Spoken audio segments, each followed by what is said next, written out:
Hey everybody, Mike Chipperini from Chipper's Island Adventures here, and I am here at Wingasheek Beach in Gloucester, Mass on a beautiful 60-degree day here in February. So it's that time of year again where a lot of people are considering buying an RV, and I figured I'd give you my 2 cents on how to go about it.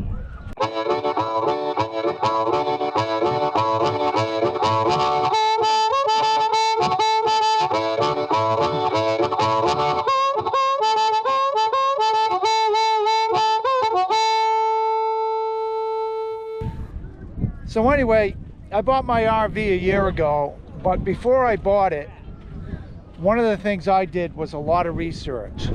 And that is the first thing I recommend you do when you're buying an RV. Take your time and do a lot of research. Now, what do I mean by that? One is you can pick up some books on how to buy an RV, and that'll give you a lot of information on what different types of RVs there are, whether it's a Class A, B, B plus, C, Super C, and all points in between. But I'm focusing on more the Class C, and I'm really focusing more on the smaller Class C. So the first thing you want to do is do your research, and that what you need to do along with what your budget is going to be. It doesn't make any sense for you to research a $400,000 Class A when you're really only going to buy an $80,000 to $100,000 Class C. So basically you want to narrow down your research and coinciding with your budget. So at any rate, one of the best ways to me to do your research is the internet. And one of the best sources is Matt's RV Reviews. Now Matt also has a towables, so like I said, I'm strictly focused here on the smaller Class C. So Matt has a lot of videos on different RVs, whether it's a Class A, Class B, Class C, and like I said, he also has that channel for the towables. So I recommend watching those. And if you can, don't just watch them on your phone, watch them on your smart TV, because then you can get a bigger picture and you can really see what it looks like. Don't be afraid to stop the video and take a look at the interior. One of the things I like to do is in Matt's RV Reviews, he'll go ahead and post a picture of the floor plan. And what I like to do, if I see an RV that interests me, I'll freeze the screen on that so I can get a gist of what the layout of the RV is. So that's one of the great things is the internet. You can go ahead and research it through Matt's RV Reviews. I did a review of my Odyssey 24B. RV in Tennessee did a review of their 25R, the Black Pearl, which is again an Integra Odyssey. So you have other sources other than Matt, but Matt is the primo source. Along with that, you can also search other YouTube channels once you have it narrowed down. It's good to get out there and kick some tires. Now for me, I researched RVs for about 3 years. I really didn't want to get one till I retired, and so I did a lot of research. And one of the first things I did is I went to RV dealerships, and I was actually thinking about getting a smaller Class A, like a Thor Axis, until I went and looked at it, and it didn't feel right to me. Now, it's not a bad rig, don't get me wrong, but it wasn't good for me. And then the dealer said, hey, I want you to take a look at something. And he showed me a Freedom Elite, and it was about a 26 footer, and I really liked the interior of that. I fell in love with it. Well, further on in my research, I found another one that looked similar to a Freedom Elite, and that was the Integra Odyssey 24B. And initially I was looking at the 26D, and I settled on a 24B. But that path was all begun by looking at RVs at dealerships. I would tell the guy I am not buying one today, I'm just kicking tires. And so that is another great resource for research. And then of course you have another one, which is the RV shows themselves. Now I will tell you this, that when you go to an RV show or you go to an RV dealership, depending on the size of each one, they can be a little overwhelming. So like I said, it's best if you can narrow down what you're looking for, because otherwise you'll see things that you want and next thing you know, you're way off skew regarding your original intent. So you definitely want to narrow it down before you go to them. And I'll give you an example. I just came from the Tampa RV show last month. That show to me was overwhelming. There are so many rigs there. That's one of the things. If you go to a dealership, they may sell a Thor Axis, but they don't sell the sister product, you know. And some dealerships don't sell Integra Odysseys, but they sell Jaycos. Okay, so you know, the benefit of going to an RV show, especially a big one like Tampa or Hershey, is you can get to see all the different rigs. But like I said, it can be overwhelming. So the best thing to do is you narrow it down. So finally, you get to a point where you say, wow, this is what I'm liking. And I'm going to use the Odyssey 24B, for example. So now you go ahead and you narrow down your focus and you start looking, and you can go ahead and look at a whole bunch of different YouTube videos, whether it's owners or dealers or whatever, along with Matt, and you can go ahead and see what you're getting. But once you narrow it down, now you got to decide how you're going to purchase it. And again, I think one of the best ways to purchase an RV is through Matt's reviews. He guarantees the lowest price. So why not? Why not go to him and see what you can do? It's worth a shot. Now, let's say you want to buy it from your local dealer. So now you're going through the buying process. Here's the thing. With today's market, it gets a little crazy out there,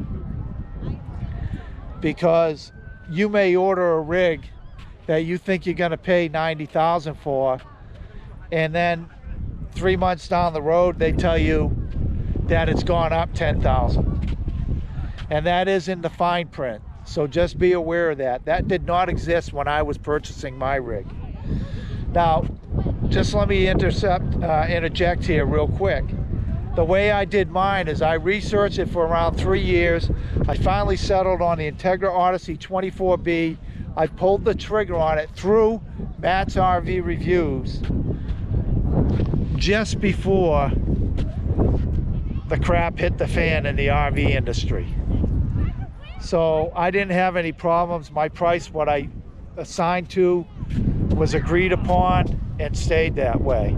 And I ended up getting my rig about 4 or 5 months later and picking it up exactly where I wanted it. So when you do this, you got to bear in mind, you know, like anything, when you're purchasing, such as if you're building a house or something, if you're buying stock, you add 10%. So you may want to think about doing that when you buy and settle for whatever price that you've agreed to. Okay, so let's talk about the budget. First off, I want to say, do not look at an RV as an investment, because it is not. An investment is a house. You can buy a house today for a couple $100,000. By the time you pay off your mortgage, it should be worth a heck of a lot more than a couple $100,000. Well, an RV doesn't work like that. As we all know, as soon as you drive it off the lot, you're probably going to depreciate. So that is not an investment. You have to look at the RV as a luxury item. It's like a boat or a car or anything like that. Unlike a car, it's not a necessity. So try to put your frame of mind where it should be on what the RV actually is. So once you get past that, you also have to consider how you're going to pay for the RV. One way, which is probably the most popular, is getting a 240-month loan and financing it through the dealership. Now, I'm going to put up a chart here that you can see, which is the amortization on a loan that is 240 months. That's 20 years, folks. A 20-year loan at 5.9% interest. Basically, when you do that,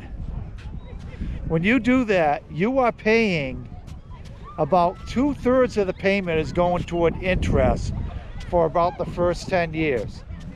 So if you do a $100,000 loan at 5.9% over 240 months, after 10 years, you will still owe approximately $60,000. I want you to think about that.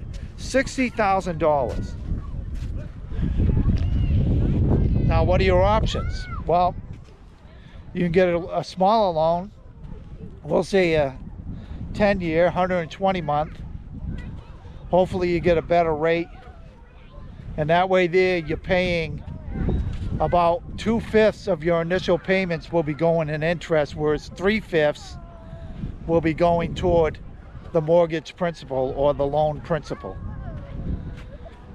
Another thing you can do, because I'm telling you, these dealerships, they're kind of tough on these loans, you know, is if you can get a home equity loan.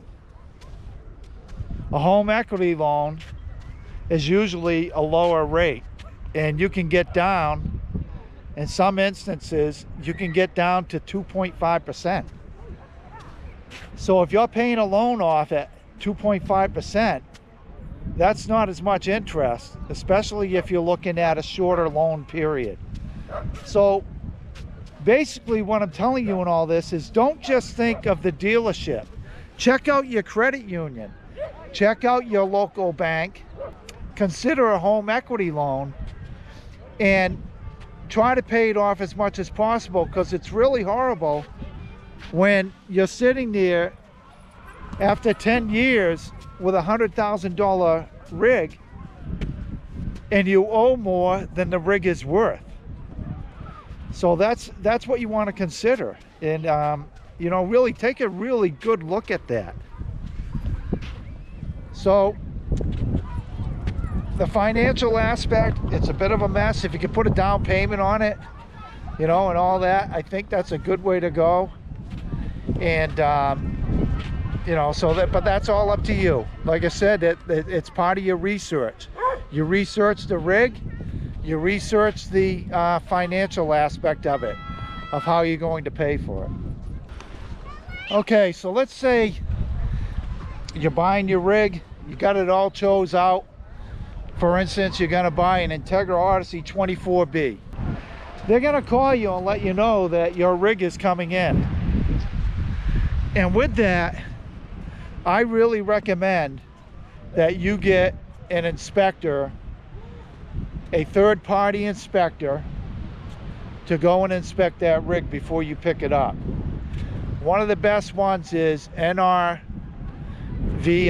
I believe, National RV Inspectors Association, I think it is. I'll put it down here.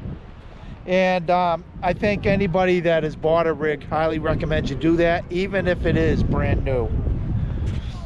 So definitely have your rig inspected, and hopefully any minor problems that are found will be addressed before you get there. Another thing I recommend you do is, with the Odyssey 24B, that comes with a Ford E450 chassis, which I love. If anybody has any questions about that, it's a great chassis. It's got a lot of power. And what I did is I looked up all the recalls on it. So when I called up the dealership, I made sure that those recalls were taken care of, along with the recalls from the Integra side, which is actually Jayco, along with the Integra side of the house. And one of the big ones on the Integra side was the mounts for the auto levelers. Apparently these auto levelers weren't, or the mounts for them were a bit substandard, so they put on heavier duty with a better weld and fix that problem. So you want to look at the recalls on both the house and the chassis side. Now, we've gone through that. You've ordered your rig, you narrowed it down, you've settled on your financing, or you're pretty settled on it. Now you're going to go in and purchase it, actually buy it and bring it home. Well, here's what's going to happen. You're going to go into the finance office and they're going to put you through the ringer. They're going to offer you the extended warranty, and you have to decide whether you want that. That will cost up to $6,000–$7,000 more. Personally, I did not purchase it.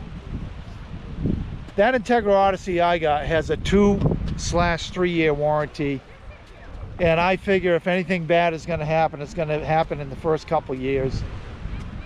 $7,000, $6,000 is a lot of money, and you can put that aside for a big repair if you need it. And bear in mind, the Ford chassis has its own warranty, and I think it's either 33 and 36 or 6 and 60, whatever it may be. I'm fine with it, but you're going to have to decide. I don't recommend the extended warranty. You got to look at it like it's a gamble. And I will tell you this, the house doesn't lose. So that's something to consider. And bear in mind, there's a deductible. So that's something else you might want to look at. Ask, when they talk about that extended warranty, ask what the deductible is. Let's say that your fridge goes, it may be $1,000 deductible, but then you look at the fridge and it costs $2,000. You know, is it really worth it to spend all that money for a savings of $1,000 on that fridge? Because that may be the only thing that goes wrong for the life of the extended warranty. So these are things to consider. The other thing is they're going to offer you a ceramic wash or coating or whatever over the rig. Again, I don't recommend getting it. They're going to charge you a lot of money. It only costs them a couple $100. For every time they do that, that finance guy is making the excess. Don't bother with it. It doesn't last. They're just throwing it on. You know, it's like anything else. A true ceramic coating is a lot better, and even then it doesn't last for the life of the vehicle. Wash your rig with a good auto show car wash, such as Meguiar's, which is what I use on mine. You can get a good wash and wax, or a good wash, and that'll help protect your rig. Don't get the ceramic coating. Another thing they're going to ask you about is whether you want to get the Tyron tire inserts. Again, I didn't go with it. Now these Tyron tire inserts, different companies, different dealerships have a different version of it, but they're all the same. Now I'll tell you what I was told. The guy told me, he says, well, a lot of EMS and fire departments across the country use these. And I said, really? And I had been on the fire department for 20 years. So I went and talked to my mechanic, and I said, hey, you ever heard of these tire inserts? Putting them in the rescue squad tires and whatever? Never heard of it. So just because they say something like that, don't believe it. It may or may not be true. In my instance, in my case, I felt it wasn't true. I think these Tyron tire bands are probably a good thing to have on bigger rigs. Say if you have a Class A it might be a good thing to have on it. But bear in mind that on the rear tires of a Ford chassis, you have dualies back there, so you got 2 tires, and it certainly isn't as big a rig as what you would get on a Class A, you know, a 40-foot rig. You know, so if you really feel the need to get one of these, hey, you know what, all the power to you. I didn't feel the need for it. I keep an eye on my tires. The Integra Odysseys have a built-in TPMS, a tire pressure management system, and you need to pay attention to it, and you need to carry a portable tire inflator with you always. So you want to maintain your tires. My understanding is the tires on a rig are only good for about 3 years, but we'll see, because I'll go ahead and have them inspected.